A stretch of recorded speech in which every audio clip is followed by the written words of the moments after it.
গাজা যুদ্ধের প্রাথমিক দিনগুলোতে ইসরায়েলকে সমর্থন করায় আর্জেন্টিনার প্রতি কৃতজ্ঞতা প্রকাশ করেছিলেন ইসরায়েলের প্রধানমন্ত্রী বেনিয়ামিন নেতানিয়াহু। এবারও ইসরায়েলের পাশে দাঁড়ানোয় দেশটিকে ধন্যবাদ জানিয়েছেন ইসরায়েলি পররাষ্ট্রমন্ত্রী ইসরায়েল কাৎজ। একই কারণে হাঙ্গেরি ও চেক রিপাবলিককেও ধন্যবাদ জানান তিনি।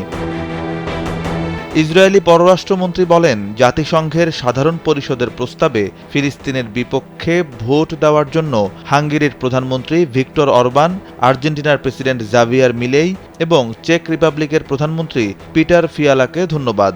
তারা ইতিহাসের সঠিক পাশে দাঁড়িয়েছেন। শুক্রবার নিউ ইয়র্কে জাতিসংঘের সাধারণ পরিষদে একটি প্রস্তাব উত্থাপিত হয়। যমুনা ইস্তি, the goodness of purified air. আমার বাসায় এনেছি যমুনা ইস্তি, আপনি কিনছেন তো? এতে বলা হয়, স্বাধীন ফিলিস্তিন গঠনের পক্ষে নিরাপত্তা পরিষদে আবারও ভোটাভুটি হোক। এতে আপনাদের সমর্থন আছে কিনা?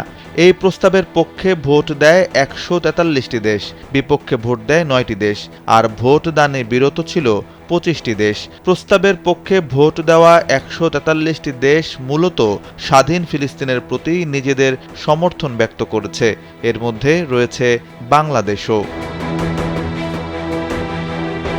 এর আগে গত সপ্তাহে নিরাপত্তা পরিষদে স্বাধীন ফিলিস্তিন রাষ্ট্র গঠন এবং তাদের পূর্ণ সদস্যপদ দেওয়ার একটি প্রস্তাব উত্থাপিত হয়, কিন্তু যুক্তরাষ্ট্রের ভেটোর কারণে প্রস্তাবটি গৃহীত হয়নি। এরপর ফিলিস্তিনকে স্বীকৃতি এবং পূর্ণ সদস্যপদ দিতে নিরাপত্তা পরিষদে আবারও ভোট আয়োজনের জন্য সাধারণ পরিষদে প্রস্তাব তোলা হয়। আর এই প্রস্তাবের পক্ষে জাতিসংঘের সদস্যভুক্ত ৪ ভাগের ৩ ভাগ দেশ ভোট দিয়েছে। ব্রিটিশ সংবাদ মাধ্যম দ্য গার্ডিয়ান জানিয়েছে, এবারের ভোটাভুটি ফিলিস্তিনের জন্য খুবই গুরুত্বপূর্ণ ছিল, কারণ এটির মাধ্যমে বেশ কিছু অধিকার পেয়েছে দেশটি।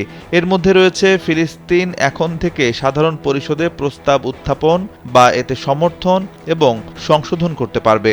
এছাড়া ফিলিস্তিনি প্রতিনিধি জাতিসংঘের সদস্য দেশগুলোর আসনে বসতে পারবেন এবং সক্রিয়ভাবে অধিবেশনে অংশগ্রহণ করতে পারবেন।